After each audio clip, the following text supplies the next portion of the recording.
Hi. So in this video, I've already got my pinch pot made. I've got the base attached. Remember, I scored and slipped the coil onto the bottom of the bowl. And I don't want it too thin, but I don't want it too thick. So it's about the thickness of a pencil. That's a pretty good thickness. And I can smooth the outside with just my fingers. I can use my credit card or that white plastic card I gave you. If you've got all the smoothing done, all the blending and pinching done, you can wet your finger just a little bit and kind of polish that, but you don't want to get overly enthusiastic with the water there. And don't just take your sponge around it. You can blot with your sponge, but don't wipe with your sponge, because wiping with the sponge will remove the really fine particles of clay and will expose a lot of grog, which grog is an important ingredient, but it makes your surface really kind of gritty. So once I've got that all smoothed out, I do want you to make some sort of pattern on the outside, and you may want to practice a little bit first. So if you take a piece of your clay, just flatten it out a little bit, try some different things to build up an impressed design, and a pattern, if you will. And you can do that by trying different things that you have at home or you find at school. Like taking the back end of this paintbrush, I can make a really nice scale design there. Or by using the back of this tool, I can add dots. And I've got to think, do I want to have them overlapping? Do I want to have them alternating? Do I want them just repetitive, one above the other?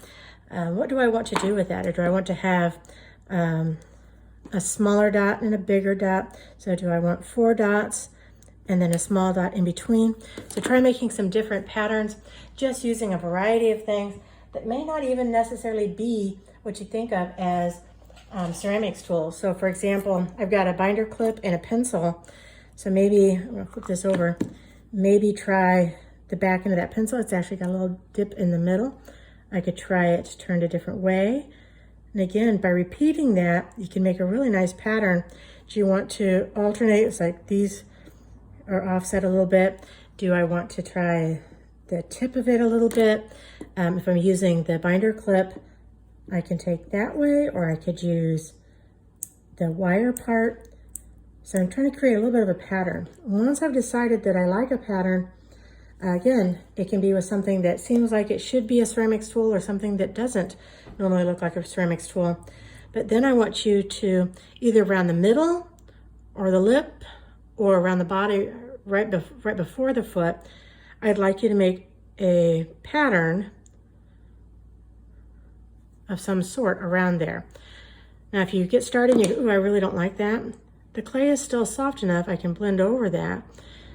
But that's why I really suggest you try on that piece of scrap first.